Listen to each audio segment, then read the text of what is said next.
Hello and welcome to More with Stumpo with me, the host, Matt Stumpo.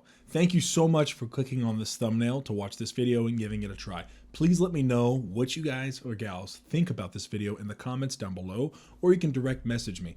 Please like, comment, and subscribe. And if you really liked it, please share this. It really helps to get more views and more people to get reached by it, so that way we can all learn from each other. My hope is just to keep growing as much as I can and try to increase my knowledge base and those around me. So I talked with Shawn today, and it was a fantastic talk that we had. We also talked for 3 hours beforehand. But the discussion that we had, we talked about leadership and how you become an experienced leader. How can you become an experienced leader? Also, some new tips for newer officers. Things to look for size ups. A little bit on smoke reading as well, and also what does non-typical mean for him in the fire service and in his personal life. Guys, it was a fantastic discussion. I hope you guys enjoy it. Please let me know again in the comment. Enjoy. So, how's the woodworking business going? Going good. A lot of word of mouth. We've only done, since we talked, we've done one show. We did a show up in Grand Park and got some good contacts, a lot of work. Just catching up with getting it done. Word of mouth has been a lot of plaques, a lot of retirement stuff, a lot of widgets, whatever people want. That's what I want to do. You've come out with some really interesting stuff with the plaques, the small helmets that you just showed me before for the... That one? Yeah, the same thing as that. Yeah, it's right there. You can see it. Am I allowed to say for which city? For just a local department. A local department. Yeah. For a local department, those look awesome. The flags you've done I think they're beautiful. They're very cool. I just showed the guys that were working here at the house. I showed him that, and he was really impressed with it. So I think you're doing great work. You're doing awesome. I think it's great because I love doing it. I want to grow it. I want to make our business. Double Barrel Woodworks is the name of it. Mm-hmm. The only place I advertise on Facebook. A lot of it's word of mouth. Most of it's word of mouth. Working on a website now. If I find somebody that can help me finish the website or make the website, that's what I'm after, because I want some more exposure. To be a little bit more busy, but not to be too busy. Yeah. But just doing a lot of fire department driven stuff. I want to be the go-to that if somebody wants a plaque or a helmet or a specialty or a keepsake or a coin rack or glass, you name it. I would like to be the guy in the fire service that people go to around here. A decent price. It's not free, but it's got a lot of love in it, and it's something that you would cherish forever. And that's one of my favorite things to do is we've had several people retire, and I've been asked to make their plaques, and there's a ton of love in there. One is that I knew them, and two is I want to put a product out that people like. I will say this: I am very proud of that helmet. Very proud of that helmet. When people come in, I make sure I show them that. I show them the stuff that friends make me, that brought it, that stuff. Yeah, that's what makes it special. The painting behind you, I love it. But that's what makes it special is people make jokes and say, "Hey, how's your hobby going?" But it's an expensive hobby. I inherited some equipment from my father-in-law, and it's turned into a passion, which we talk about. Why you love your job, why you love what you're doing is that's the passion in doing this. I had passion by you asking me to come down here the first time, and I thought that was the right thing to do, to show you my gratitude by listening to some hillbilly for a couple hours in a podcast. That is really cool. What has been your most speaking on your business, what has been your most stressful project you've done? Well, here recently I've done, I got asked to make an epoxy table for a local company in town, and I'm just going to deliver it tomorrow, which is going to be previewed at FDIC. Really? And it's out of my realm. It's out of my wheelhouse, if you will. I've done small epoxy things, but nothing of this size. And it took me a couple times to get it right. And I don't want to put something out the door that they're going to be unhappy with. So I've lost some weight and some sleep overnight, worrying that it's going to get there, and they like it. I'm sure they'll like it. The picture of it was pretty awesome. I hope so. We'll see. I think it was awesome. If you showed up with that at my house, I'd be. If not, excited. we're gonna have an 8.5-foot kitchen table at my house with a sticker that's not for you. That's all right. Not my name. What has been your most favorite project? Making things for my family. I mean, that's the hobby side, but there is a cost to running a hobby too. Yes. There's electric and there's time and. But making things for, like, I started making a couple of, how I got started early was making some name puzzles for my grandson. And that's really gratifying. Now, he has no idea what it is, but he's played with it. And, we got a granddaughter that's coming here in a couple of months, so I'll end up making some stuff for her. That is so cool. So, yeah, that's the gratification I get is you liking the product. If it's a surprise and it looks good. If it doesn't look good, then please be honest and tell me, and I'll make you a new one. That's cool. I'm glad everything's going well for your business. It is. I think it's amazing. And it helped. I actually got some orders from your last podcast. So no way. I appreciate it. Yep. That is so cool. Yeah. That There's makes me like proud. 5 people watched this, and 4 of them wanted to. I actually got probably 6 or 8 different projects out of it. Are you serious? I appreciate it. That is so cool. Well, I'm glad that helped. That's what networking is. Yeah, I know. I'm not good at it. I'm not good at it at all. So let's dive into firefighting, fire career, fire life, hashtag all that stuff. So let's talk about a little bit more in the beginning of this is leadership. I'm at a fire department, a local fire department. I want to take it to the next step with being a better leader for my department, for the citizens, and for the guys that work with me, which would go into the department. How can I, or anybody else that listens to this, become an experienced leader? I personally think you can't read in a book. You can read some basic stuff in a book, and it teaches you what the parameters are to be, if you wanted to be a company officer. But I think, even before you talk about leadership, is why you want to be in charge. I think any time that you get on a fire department or you become an officer, you're going to be a company man or a company woman, meaning you're going to uphold what policy and procedure the department has. You're going to believe in their mission. And if not, why would you want to be a company officer? Is it to rebel against that? And if that's the case, that's not going to last too long because you need to represent your patch and your chief or whoever you work for. So you have to, in my opinion, you have to define why you want to be that company officer and what traits you want to possess. Now, the traits you can read out of a book. You can, we just spoke about what traits should an officer possess. What job is an officer going to do? Last podcast we talked about 10% of it is based on your reputation, which is on the scene or on a fire ground, how calm you are, what decision-making processes you have, things like that. 95% of the time is dealing with people.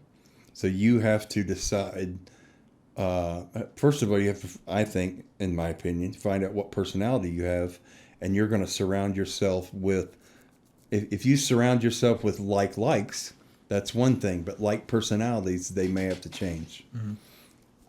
In my opinion, our department is driven by a lot of personalities. We have multiple personalities and battalion chiefs that drive the course of our department, but they have a different flavor. I've been told I have a different flavor than the other 2 people that do what I do, shift commander spots, which I hope that's a compliment, and it may not be, but we just have different personalities that drive our shift.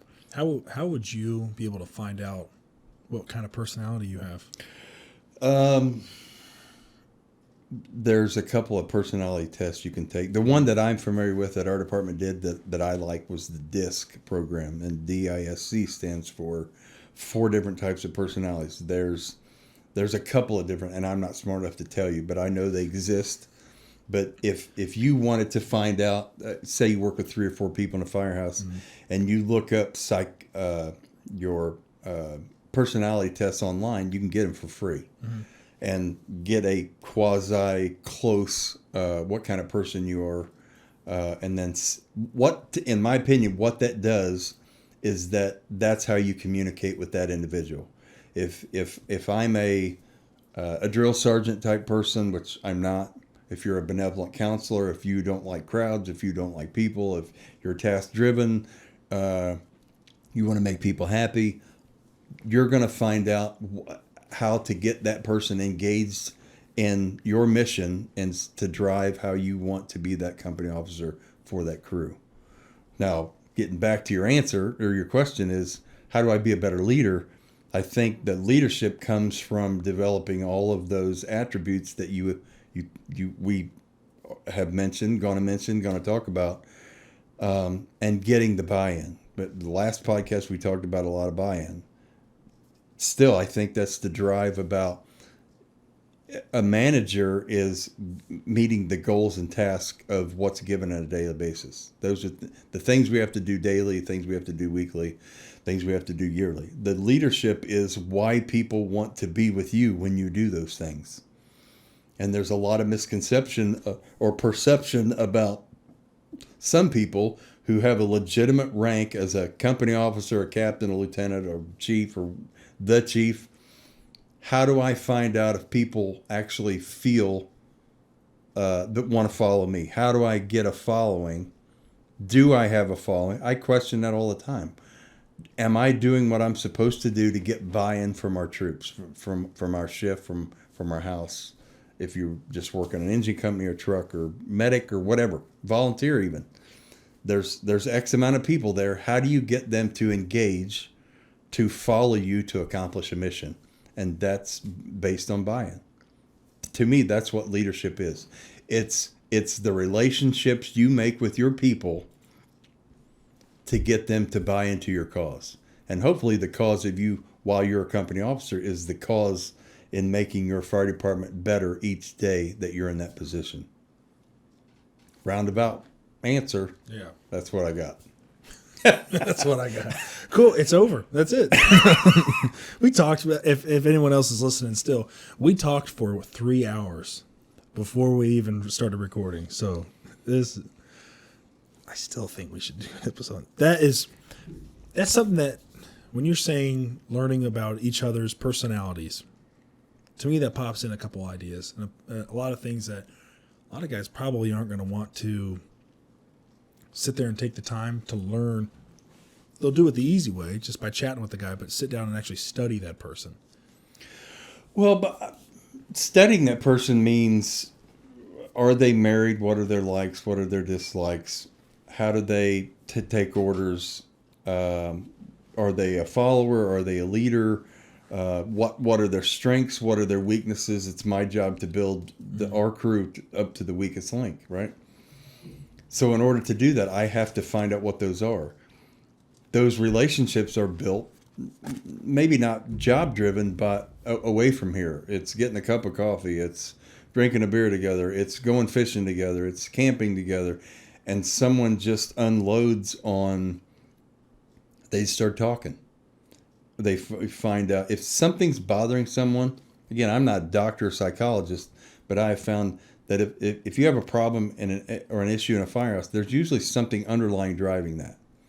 And if it gets to a point as a company officer that it's affecting either the safety or the drive of your crew, that we talk about behavioral, which we've had, some local tragedies here lately, where it's a strong topic about looking for the signs where somebody's not who they are or how they are on a daily basis. And it's our job, if we really care about that relationship, is to find out if something's being driven and get them the proper help.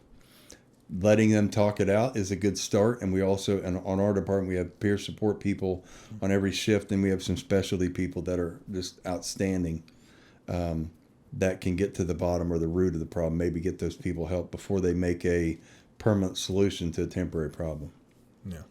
And we've all been there. We've all had those thoughts of, my life's terrible and blah, blah, blah. And That person's not alone in what they're going through. correct. The biggest thing. Based on our business, it's a high percentage that we will encounter that, and it's overcomable. In most cases, it's overcomable. Do you think a lot of those problems? This is stuff that I've personally struggled with as well, and I'm sure a lot of other guys and gals can probably relate to this. Do you think it's opening up and possibly seeming like you're a weak person to somebody? Well, because of the types of people we have in our business, both male and female, we have egos. Mm-hmm. And to overcome that ego, it's a sign of weakness to ask for help. Just like a Mayday. I hope we're past the if you're in a position where you need help, it's not a sign of weakness to call for help, personally or professionally. And I think that the in the last 20 years, there's been an uptick in the amount of help we've had to give people. We're not as calloused as my age group, in my opinion. We're not as I don't say hard nosed, but I just say we use the word callous to our job. I've been in it a lot longer, where I know I'm trained to the level I need to be trained at, but can learn some things. I don't know everything, never will know everything in this business, but I probably know somebody that can get you help if I recognize that. That's all I got. I'm doing a bad job at trying to keep these questions going. Well, my biggest thing is, I know this isn't really supposed to be a discussion topic on back and forth. Mainly people just want to hear you. Keeps me on track. Oh, good. Well, then I got a lot for you. It's the way I see a lot of things is, and I try to be as open minded as possible. I try to be I try to show a lot of humility. I make a lot of mistakes. Recently made a mistake with our truck, and if I don't make 4 or 5 a day, it's a great day. Exactly. And if you don't approach your life like that, you're going to get hurt. You're going to get someone else hurt. It's a false mirror syndrome of me looking in there and saying, "Look, I'm perfect. I'm not perfect. I'm a hypocrite like everybody else because I don't admit that I'm making mistakes all day." When you change that mistake is when we get better. Yeah. You ask what traits or how do I become a better leader? Those mistakes will help you become that better leader. Once you become that manager and find out what the drive, you identify why you want to be an officer, how you can be a good manager to be a company man or woman officer or lady officer, and then the leadership is going to come after that by finding what the traits of your people are, developing those relationships, and show them that you have their back, but you're not going to coddle them. You want to train them up to whatever expectations you have, and you having expectations higher than the department needs are is acceptable. You just have to know that it may take a little bit more work to get that person that's not buying in, that subbing through for the day, trading for the day, doesn't want to train all the time. I know of people that don't want to go to a firehouse because officers train so much. That's who I want to be.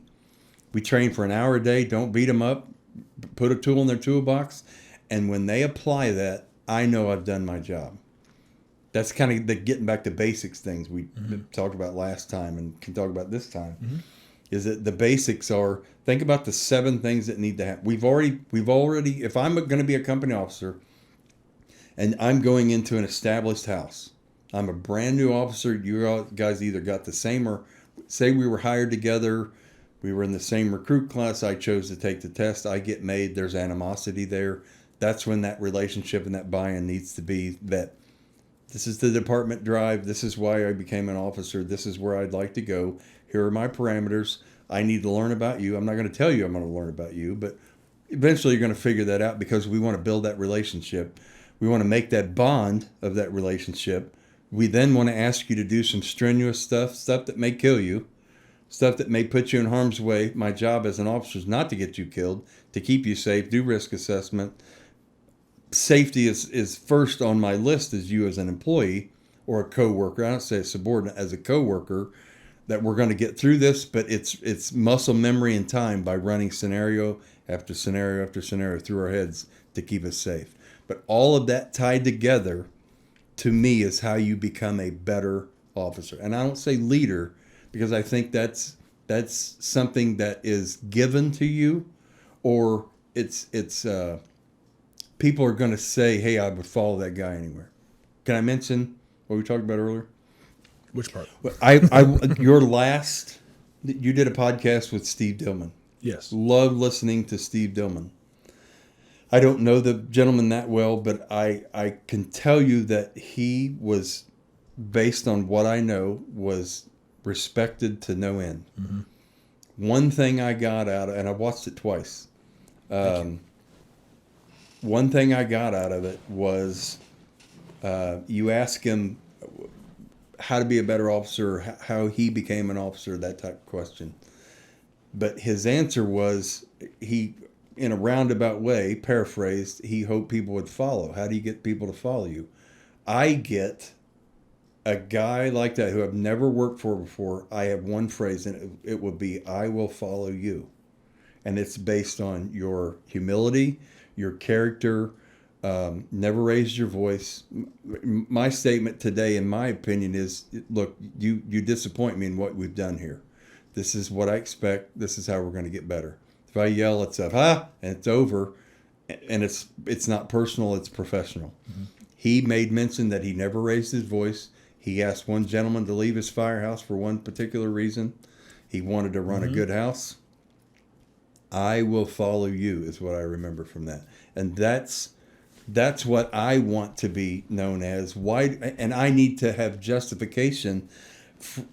Why do people want to be on A shift? Why do they want to work in a firehouse that I'm at? What do I need to continue to do to gain that trust, to gain that buy-in, so that when I ask them to do some nasty stuff, they'll still do it because I give and take on a daily basis. And I don't say politics, but I don't say favors.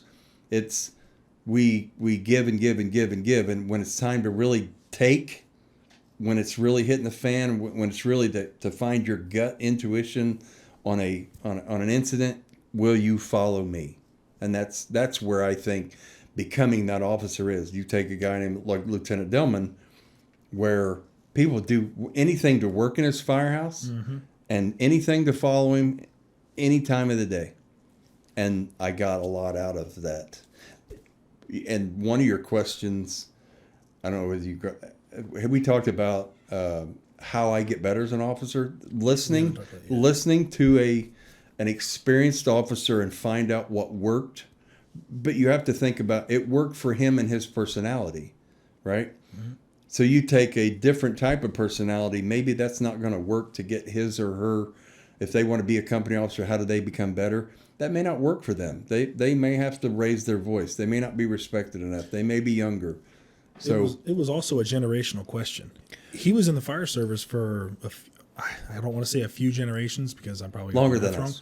But he was in the fire service longer than us, and he was as good as, he was able to seem to lead as really well as when he first started, all the way up until the 2000s. Even through, and I think that one thing that's missing is there's a respect part from the people in the last 10 years that we've hired. We've lost that. I have a lot of people that I respect, and I would follow them, and I would do anything that they asked me to do as long as it was legal and ethical. Mm-hmm. But I would follow them down any hallway if they asked me to go, or be in front of them to protect them because I respected them that much. I'm guessing his people would do the same for him. But I think that's a missing piece that we need to instill, and I don't know how to and do that other than to get the buy-in, because I believe what we're doing is right. I believe this hallway is right. I believe us going into this fire is right. I believe cutting these people out. We're in harm's way, but us cutting, it's them before us. If you believe that, that's another part where you're going to develop that type of leadership. And that's the only time I would use that acquired. What you think about me would be, you if you think I'm a leader, then tell me why. But I would need the reassurance that, hey, am I doing the right thing every day that I'm breathing? And my job never turns off. I still love this job after 30 plus years. There's going to come a time, woodworking, that's going to take that over, but I'm still going to have that same drive and passion. And I still do, making these widgets and plaques and flags as what I would be as leading somebody down a hallway or having a plane into a 10-story building and being able to run it, you know, nothing's flawlessly, but to a point where it seems like I have command and control of that incident where you're not getting fired up because I am. I didn't cause it. I know I have enough resources to solve a problem and I can call them, but we're going to manage that and we're going to have discipline when we do it. We're still working on that. For the guys that are trying out for possibly promotional processes, coming up for a lieutenant's process, and if when the guys that deserve that job, they get that role, what is things for them to remember for the rest of their career as a new officer, for them to work on, look for, and train on, to remember? Because that whole position from being the guy, the black helmet with the other buddies, and then you're now a lieutenant, you're a boss, now you're their boss. How do you step, I can only imagine, but how can you step out of that boundary into the next role for that fire service to do it properly and effectively? I think it starts being a black hat, being a senior firefighter, that you're already developing those traits, not in the legitimate officer position. Meaning,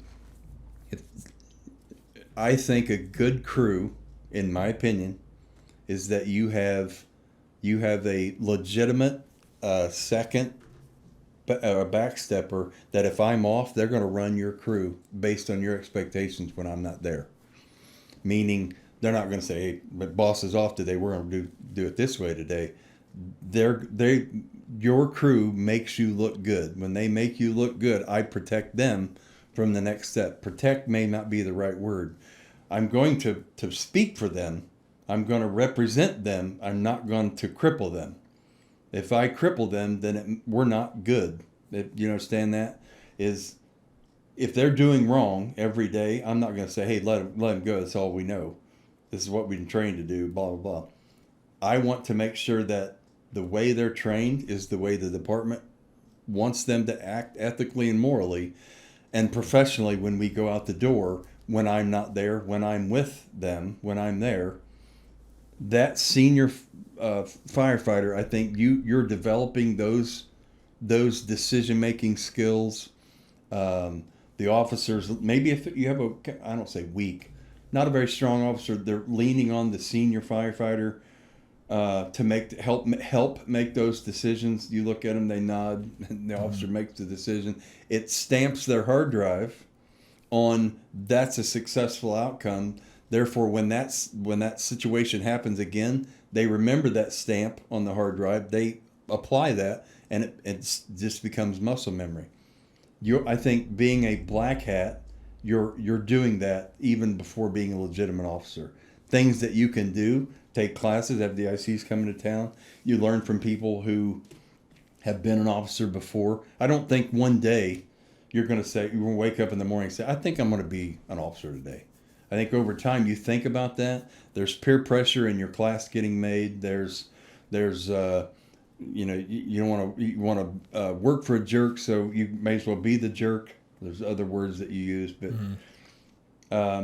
there's things that lead up. I've heard people say, "I'm not ready to be an officer." Why are you not ready to be an officer when 90% of the time is dealing with people? When 10% of that's based on fires or incidents, which you're already getting prepared to do. You're being taught by a good mentor who's an officer in front of you. Even working for a bad officer is a good experience. May not be at the time, but it'll teach you not what you want to be when you become that officer. Yes. You can take classes online. Again, the book classes. To me, I want to take classes from people that are respected. I don't want to just look in a book and say, "Hey, they're teaching a class on blah, blah, blah." If they're not, and this is my opinion, if I want to be respected in my department versus being asked to go to a different department, if I'm not respected here, how can I go 31 miles from my department and talk on my topic if I'm not respected here? I can share information out of a book, but if I don't apply it in my daily walk, that's credibility. And if I don't, that's where leadership comes, is the credibility from you walking your walk. I can talk it all day long. I can write articles. I can go teach for magazines. I can go to other departments. They don't know any different unless they do their homework on me. They do their homework on you one time, find out you're not respected, you won't teach there again. That's how the fire service is. Unfortunately, it's built on reputation and word of mouth. Guys and gals go all over the country teaching all the time because they do this rah-rah speech, which is a good speech. It's a good talk. It's a good buy-in. Most firefighters are blue-collar people. They want to do hands-on skills. Mm-hmm. Those are the classes they want to take. You sit in a classroom all day long. But I'll go. There's a couple people that I get online and listen to all the time right now. They're of likes. We keep talking about it. We're together because we're likes. The Rogue. I'll think of his name in a minute. There's several that Mark Van Oppen. And he may hear this. I'm a fan of him. He and I think alike. He just has the niche and packaged what I think all the time. He's taking it on the road and he's selling it. But he's selling how he walks. And that's exactly how I feel. I'm not smart enough to put it on paper or to go do a rah-rah speech. And I don't say a lot. If I'm asked to talk, I'll talk. And I'll talk about what I'm passionate about. It's like the epoxy table. I'm not going to tell you I'm an expert because I'm not. But I'm sure going to try it. Long story, beat around the bush. How do I be that better company officer? I go take those classes. I listen to those experienced officers. I be that backstep firefighter, and then I apply them. I fail, and then I build on the failure, and I become a better backstep firefighter. Then in my mind, I think I can be that experienced officer. Really, we pass a test. We do an interview. Now you are one. We toss you a bar. Now you're in charge. Now you cross the bridge of buddy to boss, and now how are you looked upon? Same people you're going to be in charge of probably took the same test. Some of them took the same test, and they have animosity towards you. Get that animosity out of the way, but you have to prove to them that you are going to represent them as that company officer. We did take the test together. Somehow I scored higher than you. I don't know how, because I'm not a very sharp knife. But I scored higher. My tactics did maybe a little bit better. I got one question more.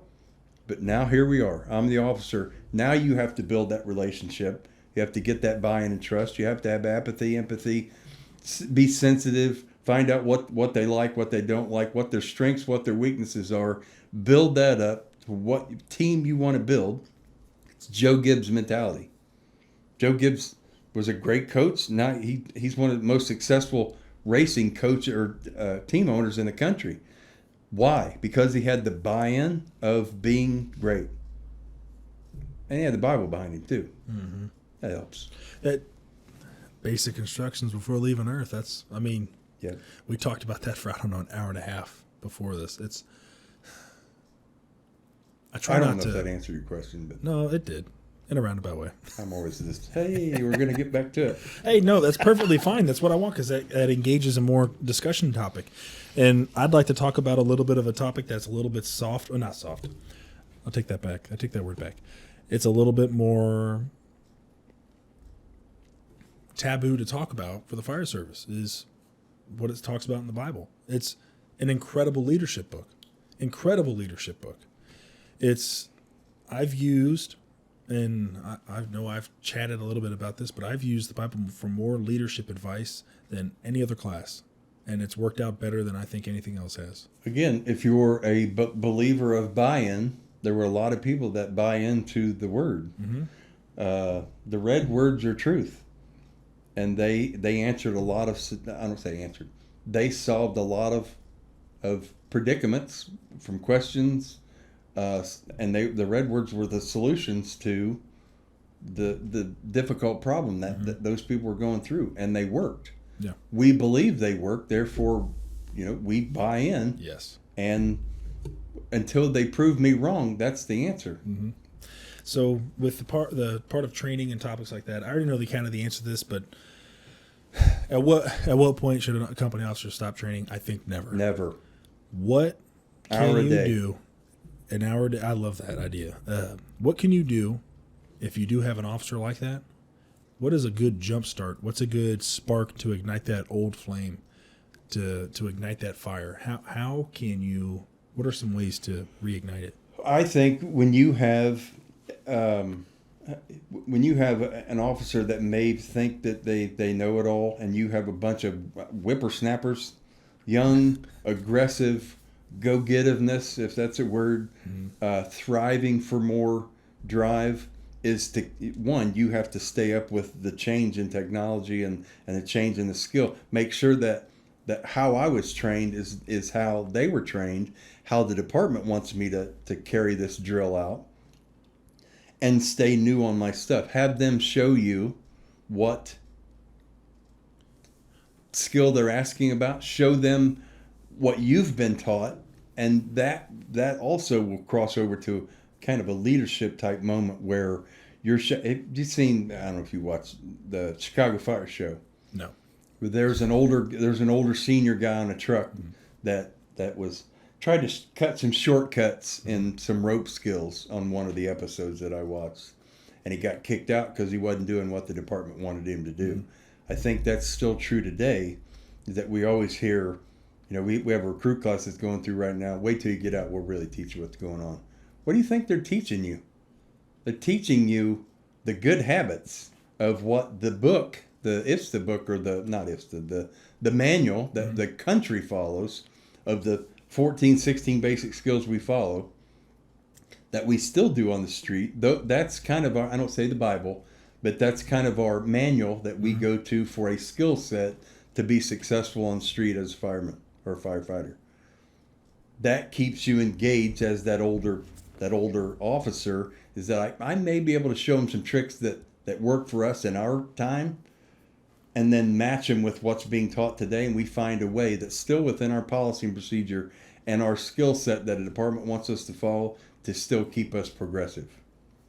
Again, long story. Yeah. Still, that's how you get that old guy engaged. Or you have competitions between houses. NFPA, which I don't know if you know, NFPA 1410. Somebody asked me this week, where can I go to get a stand? Like how long should it take me to stretch a line? How long should it take me to go up a flight of stairs, stretch a line into a basement, pumping water? There are NFPA recommendations for NFPA 1410 and 1002, which is the basic fire attack and your pumper operator skills that you can pick at any time. Those are suggested times that we need to shoot for. If you're stretching a 200-foot hand line and it's taking you 8 or 9 minutes, and they ask you a question in your interview, why is time so crucial to the fire service? You ain't answering it right when it's taking you that long to stretch hose. On tank water, it should be minutes, if that, seconds, less than a minute to get water through a hand line. But again, how efficient are you? I can be quick, but am I efficient? People that are, just like the Olympics are going on right now, pick an athlete, they just didn't touch a ping pong paddle once. They didn't swim in a pool once. They didn't play basketball once. It is repetitive muscle memory that has made them good. Think about, and they always watch the top 2 or 3. It's watching we had a firefighters who, I'm proud to have a member of our fire department's son in the Olympics. That's cool. He made the Olympics. That's something to be proud of. But you also have to think of, if there are 8 people, there are 8 lanes in there, and you come 7th or 8th in the Olympics, it's still 7th and 8th in the world. Yeah, we didn't win. So how I relate that to the fire service, if I have a competition between 2 engine crews or 2 truck crews on opening a roof or stretching hand lines or knocking a cone down in X amount of time, second sucks in my book. So how do I become more efficient in stretching line, making the corner, no kinks, proper pressure, proper size as you're stretching, what size hand line you're going to be on? All of that is the correct move to make the Olympics. That Olympics we talk about is making that grab and saving that life when you're called upon. Do you want to be 7th or 8th? because the public doesn't know how good or how bad we are. We do. And that's the animosity between us, between the crews. That's why you have animosity between crews that run with each other. I've asked, do you trust the ones you run with? And they said, hell no. How do we fix that? That's a failure on my part. If I'm running a shift, how do I fix that? We get those crews together and say, what is it, objective or subjective is where I would break. If it's just your word against mine, that's happened for hundreds of years. Objectively, though, I can get us better, which is my job as a company officer. When called upon, we will be perfect. Will that happen every time? Probably not. But we're going to strive to have that higher standard than the C average of what the rest of the country's ran on. When you talked about training for many years and performing into the Olympics, I just saw a post earlier this morning. It said about something about Usain Bolt trained for 20 years for 2 minutes. After I read that, I thought about that for the fire service. I said, man, I could be training in my career for 20 years how to rescue somebody out of a burning house. I could never do it ever. I drive, so probably won't happen. Or there's that 2 minutes where the 20 years of training for it, I utilize it and only for 2 minutes. Makes it worth it every time. We have 15 seconds of fame in our life, right? Mm-hmm. What if that 15 seconds is how fast I got into that house, made that left or right hand search, and pulled that kid out before the room flashed? Mm-hmm. That's why we're put on earth. That's why you're put in this calling. That's why we train to be Olympic athletes. That's why we do what we do. Mm-hmm. That's the buy-in I need to get. For that those people that say, well, you guys train so much, it's for that moment. Now, will we do that? Do we do that? Will we get to that C average? Yeah, you guys will. We won't. We're not going to be 7th or 8th in the Olympics. I keep using that analogy, but that's about all I can use right now is I don't want to be 7th or 8th. I'm going to strive to be best for that citizen for those 15 seconds, for that 2 minutes that I've trained my entire life for. Not everybody gets to pull a kid or a person out of a fire, but we train every day for that. It doesn't have to be pulling a person out. It's getting you water. It's parking in the right spot. It's setting the right ladder. It's pick a skill of the IFSTA book we always go back to. Do it right. If you're going to do it right. But we have to have a standard that says this is what we expect. That's you as that company officer. He has or she has too high standards. I know somebody that got written up for that. Yeah, well, you got too high standards. How does that happen? What's that tell you about the drive? Throttling back. Again, last podcast we talked about we work for an officer that makes him look good, but not enough to make him look bad. Mm-hmm. Our job is to pay it forward. Because if we don't experience that 15 seconds in our time, the next generation may. So we're teaching them good habits about what's expected, about what Lieutenant Dillman wanted to have expectation. He told the story about going up the street the wrong way. Mm-hmm. And that's the 15-second moment. When that person comes back 20 years later and said, I'd like you to meet my son or my daughter, and it's because of you why they're here, that's the 15th second. That's why we do what we do. That's the same satisfaction as making that wooden widget. Mm-hmm. It's the feeling that you got or I gave you by giving you a token of my appreciation.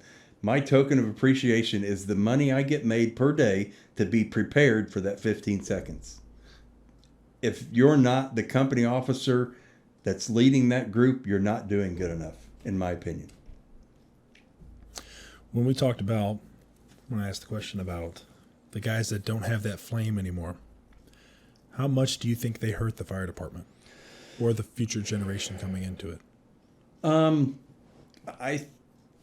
I think that everybody still has worth. I think if they get to a point, which we all will get to the point probably of, hey, it's time. If I start to do unsafe things, if I start to make bad decisions, if my decision making is cloudy, I need to recognize that it's time for me to get out. I think everybody has worth, especially, and I think we're talking about on the paid side.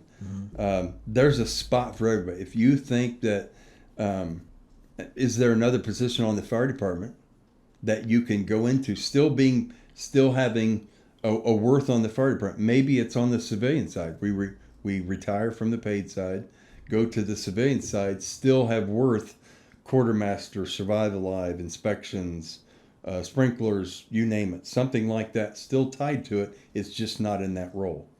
If you look at how progression is, some people are backsteppers. They may be an officer. Some like to have no responsibility forever, which is fine because you'll have nobody to push around.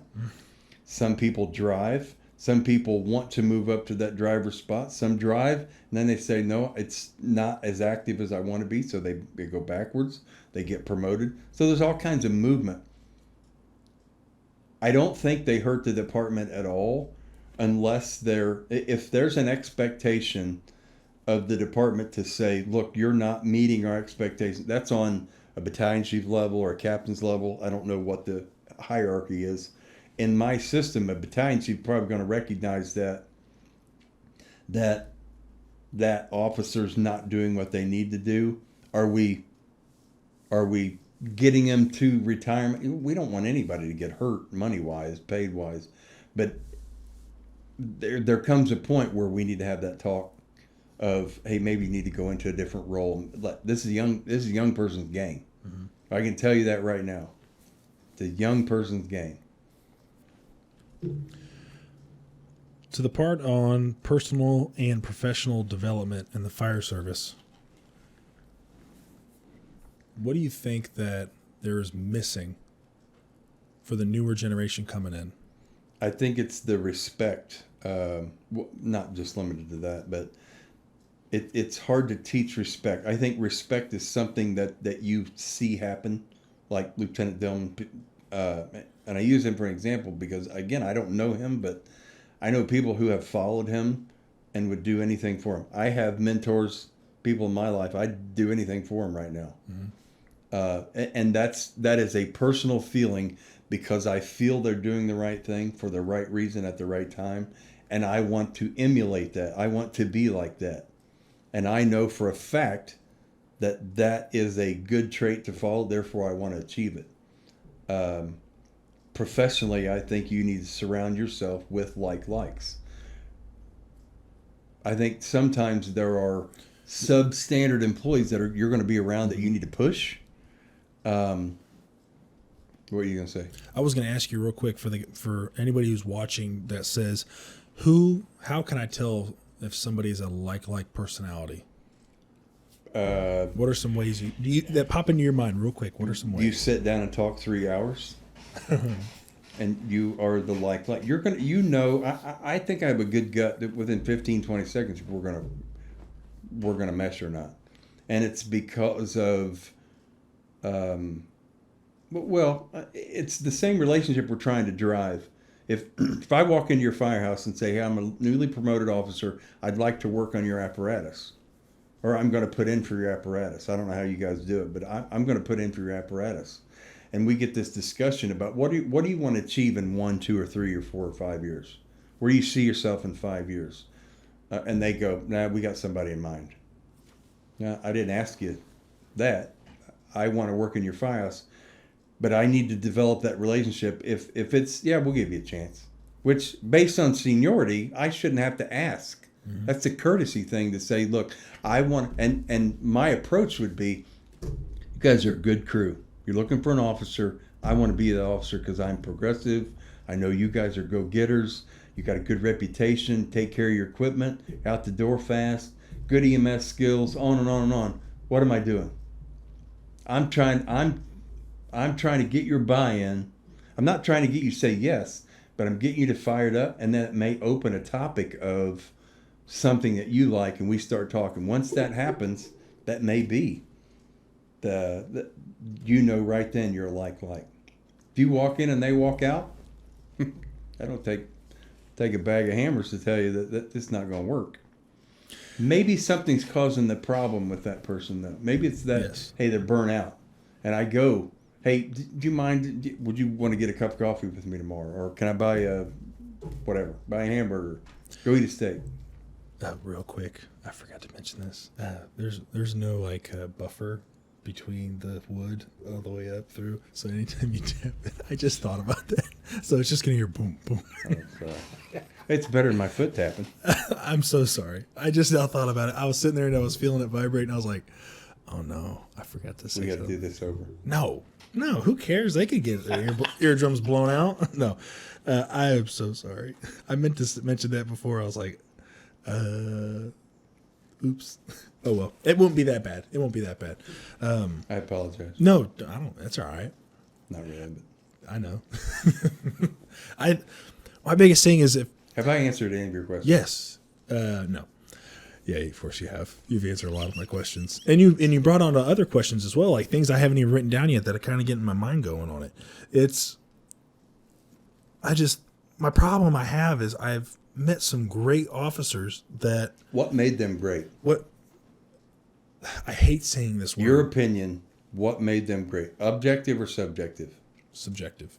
Subjective. In my opinion, because where I'm at, we don't get a lot of those chances for those guys to flourish. Who knows? Like there could have been still people skills all day long. It is still people I don't care skills. if it's washing a rig, if it's doing the bay floors, if it's cleaning boxes in a fire apparatus. How are you going to get the buy-in? You lead. If I'm going to ask you to clean a toilet, this is how we're going to clean a toilet today. And I do it, and I do it the next day. Then they go, hey, boss, I got it. And if they're not doing it your way, you grab the handle and say, no, this is how we do it. To me, that's that buy-in. Anyway. Yeah. Two things on that part. One, I think I've made the mistake on not looking at it like that by seeing somebody by their actions on scenes and how they carry themselves out on an operation or on a fire ground, anything with vehicle accidents, any not mass casualty. We don't get no command presence. Command presence. That's a good word. That's a better word. You're smarter than me. Thank you. I read it in a book somewhere. Oh, okay. Having that presence, having the knowledge to train on that. I've never thought of it as in. This will sound dumb, but I've never thought of it as what is your presence like at the firehouse? There's guys that you can tell. Maybe I just never put words with it. You can tell I would not enjoy working with that guy. I would enjoy working for that guy. The guy I have right now, I can't say guy. The man I have right now, I work for, it's a great guy. He is somebody who I enjoy working for, and I heard before I was going to work for him, I heard bad stuff the entire time. Like, well, I want to experience this first to see if it's good or bad, and it's been great. Again, personalities probably drove why they didn't like working with each other. Correct, which is what I came to the conclusion of is, well, maybe those guys weren't his crew, like his company. Like those aren't the guys that he would probably hang with. Now, how to get to that point? How is it that I can get you to like me as the... They're not paying me to like you. That is true. That is true. They're paying me to be a boss. If I'm a company officer, they're paying me to be a boss. Mm-hmm. Personally, I do want to be liked. You know, that's the Maslow hierarchy of needs is to be liked as one of the traits. But if you're social, it's funny coming from me, but if you're social, you find out what makes people tick. What your communication skills are. Again, when I first became a lieutenant, I didn't talk till it's like 10 or 11 a.m. in the morning because I hadn't had enough Mountain Dews. Once I got that, because I don't drink coffee, I got that caffeine in me, and then I started to open up a little bit. I have learned in my job, I start at 6:30 in the morning, and I'm talking 40, 50 people a day before 9 o'clock sometimes. So that's something I, as an old dog, had to learn is to, in order for this to work in my position, I got to be able to be a little bit more social. Treating people as if you would want to be treated is how you get them to like, in my opinion, how you get them to like you. Do I buy their like? No. Do I offer and say, hey, you know, if I'm going to pay house meals, here's steaks for the day. Here's money for ice cream. Here's whatever. I'm not buying their love, but I'm showing my appreciation based on what I get. I'm going to kill you with kindness. I'm not going to give you an opinion. I'm not going to be overly nice to the point where you get in my space and they push, if I push you away. But I am going to be cordial to you that said, look, I may be, one day I was backstepping and jacking around. The next time I'm an officer, is it really important? Did they like you as a backstepper? Or do they just hate you as an officer? There's something driving that, if that's the case. Probably an incident that you had that needs to be fixed, or they need to be re-educated, just like you say you were re-educated in that scenario where now it works.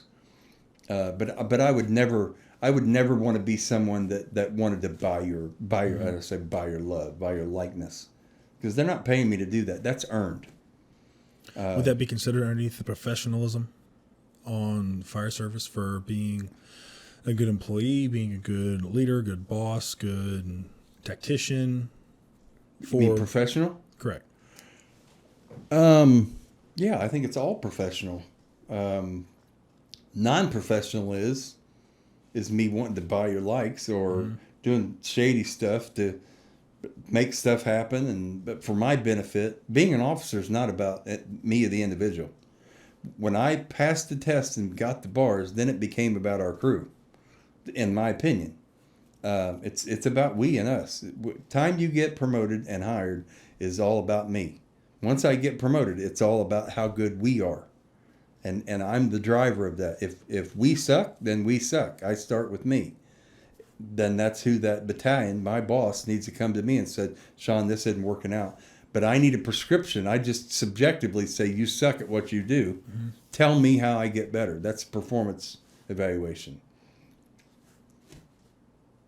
As far as being liked, professional, I think that's going to be a trait that's going to be picked up over time. But I still think you can like somebody and still be professional at the same time. I don't have to like you, but I professionally will work with you. Mm-hmm. We can separate that. Firehouse is so big now where I know people that don't speak to anybody unless they're going on a run and it's all business. They go back to the firehouse and they don't speak. That's the problem with making firehouses so big, is that if that company officer in that big house does not make you sit for a morning assignment, sit for meals, or sit for us time, that officer's failing, in my opinion. And that's where you're going to find all of those attributes. You're going to make that crew integrity. And we're in a situation right now where our crew integrity is lacking a little bit because we have so much overtime. When you work with people on a daily basis, you'll pull up to an incident based on how much you've trained, look at each other, nod, they'll point, nothing, and it's all non-verbal communication. Most of the time you walk into a firehouse on a trade or in overtime, or you're filling in for someone, say, hey, how do you do this? What do you do here? How do you do this? Ones that go back to that officer who trains every day, that's all nonverbal. And to me, that is the best way to be as an officer, where you don't even have to speak, because you already know. You've put muscle memory in all your members on a lot of scenarios where we can only think about 4 to 5 things at a time at once. Our mind can. If I get you to think about those 4 or 5, I can think about 4 or 5 more that leads to what the size up is, what's the smoke doing, what do I have people trapped, is it a pin, on and on and on.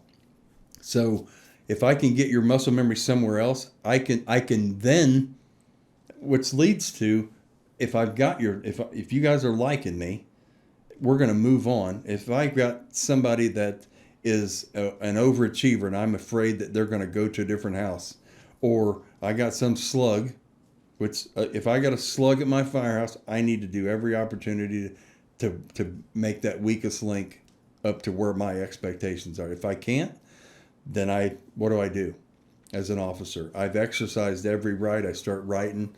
All writing is corrective behavior. It ain't personal. We just need to get you to where you need to be to meet that expectation. We go back to that topic of maybe this guy doesn't have worth here.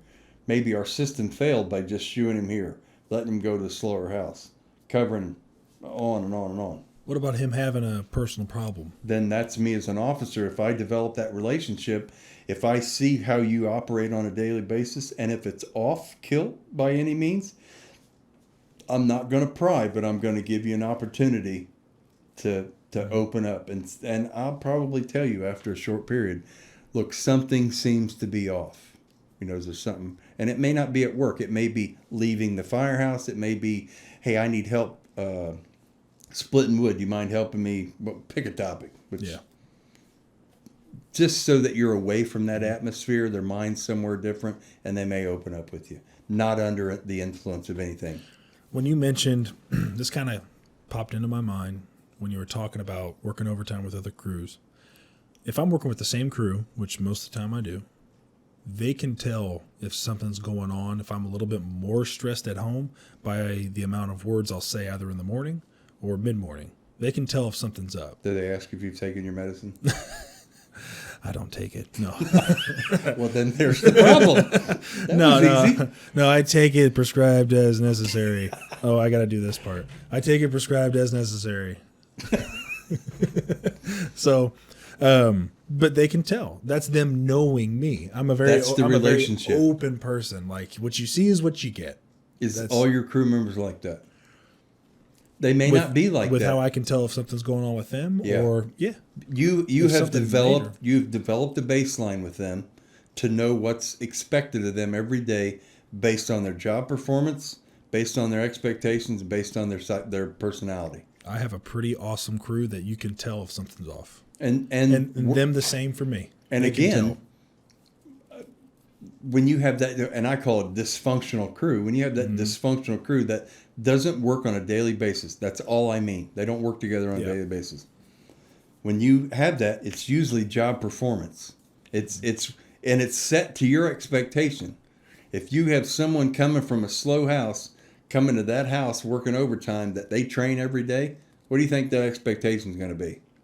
Off. They're going to go, I don't want to work there today. Yeah. But they're working overtime or they're working a trade. So they're either going to, and it's up to me as an officer to hold them accountable based on that objective skill.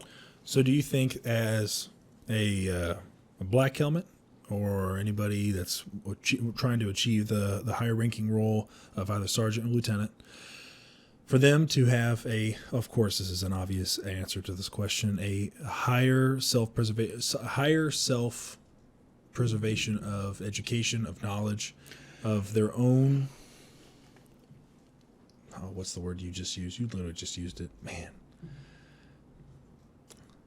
What was the word that you just used? For expectation. God bless. I couldn't remember the word expectation. Having a higher expectation of themselves. That way when they go to another crew, that way they're either at the same level, either just above or just below. Now that comes to wanting to educate yourself. Right. But there's not a day, I don't think there's a day in our business that you should not educate yourself on a topic that's related to the fire service. Sundays is my day. Mm-hmm. I spend 2 or 3 hours if I have an open time frame about me training me, whether it be company officer, smoke reading, size ups, personal development, all of that stuff.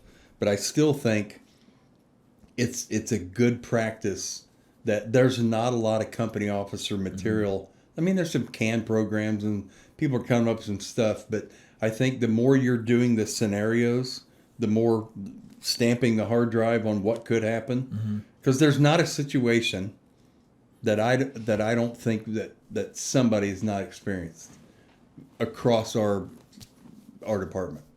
And I have put together 20 or 25 of those that I ran in my mind. It doesn't mean I solved them the right way, but then I do company officer. If people want to be a company officer, I'll throw that. Those are called in-basket stuff. Here's a scenario. How would you handle it? And it's do you have an objective way to, based on a book, or is it subjective because it worked for me? Mm-hmm. I think there's always room for improvement professionally and personally. And you mentioned earlier when that member comes to that's substandard that you say working overtime or trade or fill-in, comes to that aggressive house, that senior firefighter is probably going to tune them up more than what the officer is. That senior firefighter should do that. It shouldn't get to the officer. If it gets to the officer, it's the incident has probably happened and he or she has recognized that their skill set's not where it needs to be. Unofficially, that person can get in their ass before the officer does, and officially, the officer's probably going to hold them, or should hold them accountable. More than likely, because this person that's not where they need to be, that officer has not done it. That officer's not done it. That officer's not done it. Becomes the norm. So now they're working overtime all the time, and this is their productivity, and it's not accepted. Not everybody's like that. No. People typically want to go fires. Yes. They want to go to incident. They want to be busy. They want the day to go fast. They want to be with an aggressive leader. Correct. They want to be especially led. on the fire ground. People by nature, I want to be led. I want to be told. I want direction. I want to be told what to do. Some people don't like being told what to do. I don't see why they're in our business, but if they don't, and a lot of people say, I don't like to be told what to do, then I become an officer. But what are you doing? You're telling people what to do, but that's hypocritical. So, let's talk about something that everybody has to do on any scene that they're going into, which is a size up. Mm-hmm. Everyone does a size up. Size up is scanning that incident. Could you break down things to look for in size ups? I know earlier you mentioned it doesn't start at the scene. It starts when you're getting into the truck or at the firehouse. Yeah, you go on an EMS run. And what happens in you work in a certain area. You know that area. You know where the residential, the light commercial, the heavy commercial, the chemical companies, the nursing homes, you know all that. So you're sizing that up all the time, meaning if we have this A equal B, we have predetermined assignments. We have first 3 engines going to do this. Mm-hmm. The first 2 trucks are going to do this. Me as well. If you don't, you have dropped the ball, right? Maybe your size up wasn't where it needed to be. We pull up on 2-3 weeks ago. Pull up on a building at 500 North Senate, and there's nothing showing. Crews make the second floor, call for a hand line because they got a working fire, and I went 3 sides and didn't see it. So, but that size up is continual scanning. If you go to any old school book, they're going to tell you to look at Cole was Wealth or Wallace was Hot. 13 points of size up. I'm an idiot, and I only use 5. Bob Pressler, for 20 years or so, I've heard him preach the acronym below. So if I'm an engine company officer, I look at BELOW. You could look at slicers, RECOVS. There are 7 things that need to be done on a fire ground, right? If you look at old school, RECOVS is rescue, entry, confine, extinguish, overhaul, vent, salvage, right? What's slicers?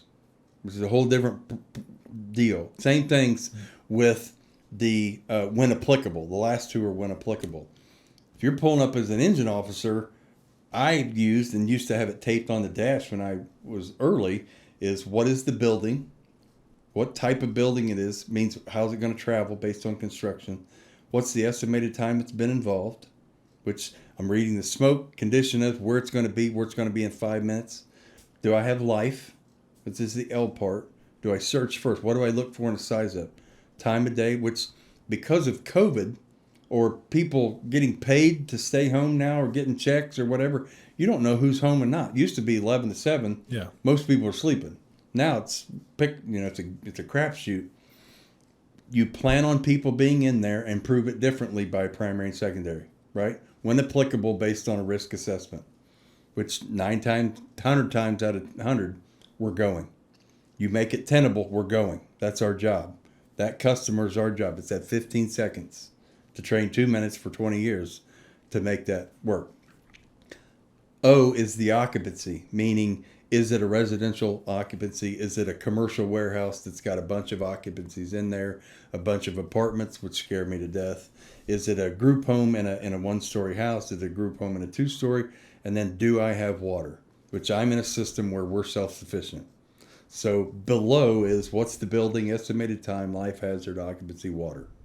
That's what the 5 things that I would remember.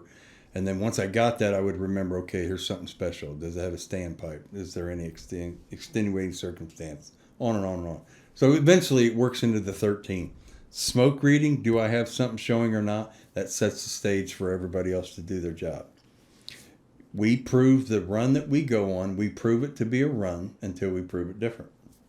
Size up is evaluating, which the Webster's term is the scanning of that type of incident, whether it's a fire, commercial fire extrication, EMS run, nosebleed, you pick it. We're still sizing that up. You size stuff up when you go to a restaurant. I sit with my back to the wall. Mm-hmm. I don't want to stay higher than 13 floors. Those are all size up things. It's not that I don't trust the apparatus or the fire department. Their apparatus won't reach us. So those are all sized up things that we may apply. Why do we back in? Every place we park as a firefighter, we back in. Mm-hmm. It's muscle memory. So I'm trying on a size up. I want to paint a picture all my mice coming into the run. We're all blind mice, right? If everybody had their eyes closed, if I paint a 10 to 15 second maybe short picture. This is a 2-story wood frame. We got fire showing on the B side. We're on a plug. We'll be attacking, establish A Street command. However long that took, I painted the picture. It tells the next crew they need to lay in. Tells the third crew they're going to RIT. Tells the first truck they're searching. If it's 2 a.m, fire's on the second floor. Where am I searching? The room adjacent, above, beyond, right? Those are all things that we think about. My job is to make sure that all the mice and the apparatus are doing what we're supposed to do. Mm-hmm. And if not, I'm their resource manager. If it's outside, and when I pull up on a size up, the 3 things I think about are the facts in front of me, the probability, and my own situation. So if you're a first-in officer, you're the brand new officer, it's my fire, my line, nobody's going to beat us. Now, how do I prove that that's going to work? Is to go back to being a brand new officer, how much training we put in, how efficient we are, how good we say we are, and then we prove it. Right? How quick do we get water? On and on and on. So the facts in front of me are all my acronyms that I look at. Probability is based on that construction or the extent of fire, or I got people hanging out. That is my probability. It's beyond my box. That's my last point, which means I know coming in on say it's a 2-story residence. I know my resources coming in are 3 engines, 2 ladders. And I pull up on that based on my hard drive stamp. If I only have fire showing out of 1 window, no exposures, it's a 1-line fire based on my history, right? Just based on what I see. I want to do a 360. We don't do it because we don't want to get beat behind us. A size up means you need to be looking in front of you more than you do behind you. And we look behind us a lot, saying, if you're good and efficient on your stretches, no kinks, proper water, right spot, there's no reason to look behind you, because I know I'm not going to be 7th or 8th in that Olympic game right there. I'm going to be 1st or 2nd. So you have to worry about that. Put more focus on your size up, keeping yourself safe. That's your risk assessment. Building analysis, survivability assessment, whatever you want to call it today. That's part of what the size up is. Is it a go or a no-go? 100 out of 100. Unless you're fighting a barn fire somewhere, it's a go. I make it tenable, but go. I make the porch, make it tenable, go. I go in, go. Barn fire, maybe, what's the risk? Saving animals, keep a hand line on there, open the gates, hopefully they make it. That may be the risk. So that's my answer to how do I get where I need to be. Doing company officer drills of flashing pictures. Every magazine cover has probably got, I'd say 80% has got a fire incident on there. Do a size up. Practice it, tape it like you did your interview. Mm-hmm. See what it sounds like. Run it past the senior person. Run it past the next level. Ask them what they expect. What's your department policy? On and on and on. All of that weaned down to I punch the button and what's going to come out of my mouth, which is you're consistently, constantly scanning that scene to make sure my people are safe. When you mentioned that, for me, when I was practicing the ride-out role, my officer at the time was Jim Burgess, and what we did was he sent me down to the basement. I would go over to one of the training tack channels, and then he would be on the same one. He would send me a picture through my phone, and as soon as it would pop up, I had to gather my thoughts for a couple of quick seconds. And we actually used an actual radio, and I would give a size up. And there was a lot of times in the beginning I made horrible size ups. And then, but it would go on. We would do it for about an hour and a half each day. And I practiced for a few weeks doing that until I got more proficient and then more calm. And then I was like, well, this is better. Now I got a better routine when I'm talking and things to look for, what I'm going to be doing next, stating what I'm doing, and then letting the next crew know what I need done. I remember my oldest son. We would drive down the road, and I would size stuff up constantly because I was, we got what I call scanner squirrels, but listen to you all the time. They go, listen to that jackleg, giving that size up. I didn't want to be that guy, so I would size stuff up, and I would look over and say, "Hey, Jake, size that up," and he'd give me a perfect size up. That's awesome. Which I wish, we had more of that. I want to be. I remember when Steve worked at Greenwood, we talked about this a little bit on the last episode I did, and he talked about when he was at Greenwood, he would say, when you give a size up, you want it, you want everyone to think, is this going to be a fire or not? Going on. Yeah. Is this an actual fire or is it not? It just sounds the same every single time. Monotone almost. I had an officer I want to get. that if I could understand them, I knew we had a fire. Mm-hmm. But other than that, that's nothing. Yeah. We'd roll up with them and it'd be nothing. Yeah. If they would enunciate, it's like, oh, they're stepping up here. And yeah, if in my role, you as an officer set the tone for everybody being jacked up, or hey, this is all routine. But if you continually go in your mind and on paper and in drills and go to runs, whether you have one fire or one a day or 10 a day or however many, every time that you go to it, you want to keep it as if you're in control. That's the command presence that we talked about earlier. Control engine one's on the scene. We got a heavy fire. We'll be attacked. Well, with me as you just mentioned the officer being in control, the officer having the monotone. If you have an officer that's screaming excited, what does that do to the guys? Their pulse rates through. The fight or flight is already through the roof. Yes. And you're going, oh, do I trust him or not? Mm-hmm. What if they're an overtime officer? They get on there. You go, oh, you're on your own on that one. Well, I'm thinking me as a guy, I mean, I drive, but I mean, it's... Well, think about your driving skills. If I'm hearing holy a guy shit, look at that. Exactly. I've had guys sitting in the back as I'm driving, and I'm not trying to make this about me. I've had guys in the back driving and go, oh shit, and then I'm slamming on my brakes a bit, slowing down, like, what, did I just hit something? Oh no, man, I was just looking at something. I'm like, all right. Yeah, like, hey bud, let me drive. You do you, and I'll do me. Keep your comments to yourself, bud. If I hit something, let me know. But with that being said, sorry, my wife was calling me again. I'll respond to her in a second. I'm not on camera. But with that, having an officer like that, that's something that I strive not to do. I'll ride out. But if we do get fires and I am first in, my goal is to be as calm and collective as possible, because if I start freaking out, what are my guys doing? It comes with muscle memory. Mm-hmm. In my opinion, if the muscle memory's there, and it's hard, if you place yourself, and a lot of people can't say, hey, we're pulling up on this and we got heavy fires showing and we haven't had this type of run before, but in your mind, if you can role play that enough, we're on the scene, we got heavy fires showing. I didn't cause it, but I've trained our crews enough where I think we're comfortable about handling this. I need to stay in control. Now, I can tell you, not all of them are like that. Mm-hmm. You get fired up, you get adrenaline, mm-hmm. you get somebody's not doing what they need to be doing, and things are said. They're not personal. It's professional about you expect things to be like that, and they're not happening. Then I'm not meeting my expectations, me representing my fire department and my chief. So I'm not doing, through you, we're not doing our job. Correct. Then I need to go to you and say, hey, how'd you think that went? And if I go, you need to calm down. Mm-hmm. But that's no prescription on them to go, hey, how'd you think that went? You guys did a great job.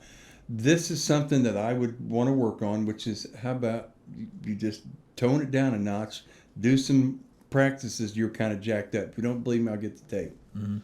Now you can do that in private, or you can, and you wouldn't want to do that in front of your crew, in front of everybody. But pull them aside, maybe get a copy of the tape, the audio for training purposes. Listen, maybe I heard it wrong before I approach you. But if people coming up to you and say, "Hey, Johnny's jacked up today, wasn't he?"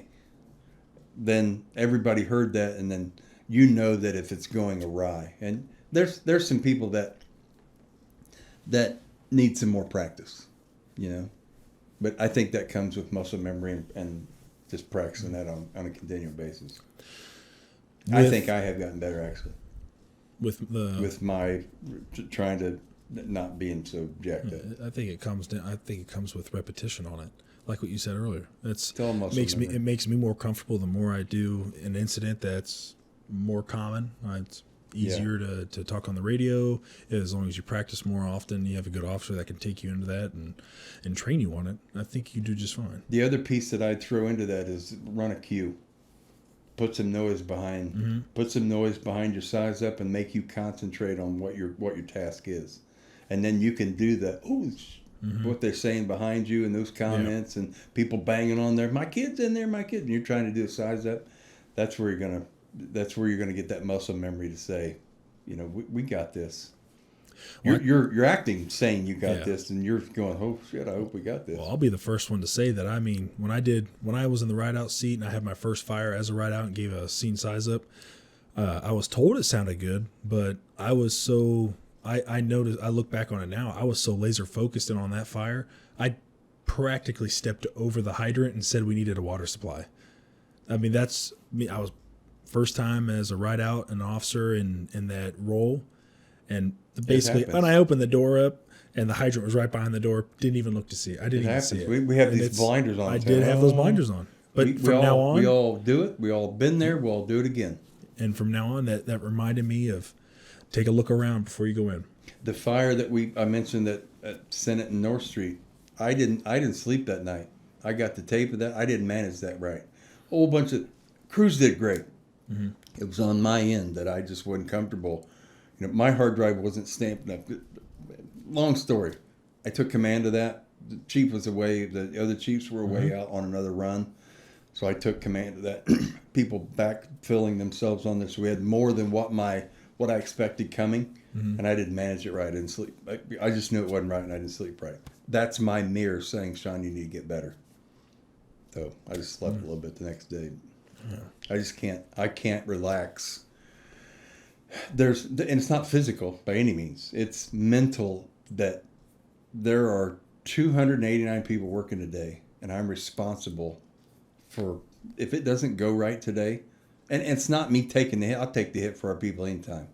If something physically happens to our people that we could have avoided, I won't sleep. And that's how I feel in my position. Something, a question to kind of end on, because it is pretty late. This tattoo that I see on your right forearm, non-typical.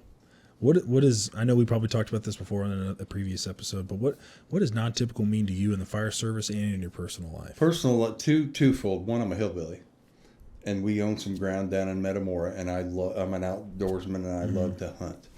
Non-typical. If I have a chance to see a typical buck with a big set of rack, and they're all the same. That would be a typical rack, right? They're all the same. They mirror each other. In my opinion, non-typical is when you have this gnarly looking thing and there's 10 on this side. I probably never see this. Maybe 4 or 5 on this side and they're all gnarly. You got drop tines, and hunters will know what I'm talking about. And you got some that are over here and they're all different. That's non-typical. I want to see non-typical because they're different, right? Non-typical in my life is actually, we're in a society where it's easy to say, hey, just go with the flow. Just do what we're supposed to do. Just do this. And I'm okay with doing that, but I want to be different. I want to be that officer. I want to be the person that says, hey, if you want to come to our shift, we're going to train. If you don't like to train, go to the other shifts. And I'm not saying we got to train all day. We're going to train. We're going to get your muscle memory where it needs to be. That's what kind of officer I want to be. That's the non-typical, which is being the rogue that Mark Van Oppen talks about, which is doing the right thing. He's got the 4 big things that he follows. Mine is being non-typical, which is trying, not all the time, but trying to do the right thing with feedback from my bosses, from coworkers, from people I trust, to say, Shawn, you're doing the right thing in this particular case. And I'm going to ask for help. I'm not above asking for guidance on a situation that I may not have handled before. And I'm all about failing. But if I fail, I won't fail twice on that same thing. So it all comes back to me doing the right thing. That's what non-typical means to me. But we're in a society that everybody says, just go with the flow. Don't ruffle any feathers. Don't say that. I'm not the guy. Man, it sounds like it's just something like that's recently happened. Yeah. I don't know what it could be. Maybe the year of 2020. I don't know. Yeah. Well, Shawn, I really appreciate you coming on. I had a wonderful discussion. Love tonight. And I hope that I get to have you on again at some point. Thanks for having me. Awesome. Thank you.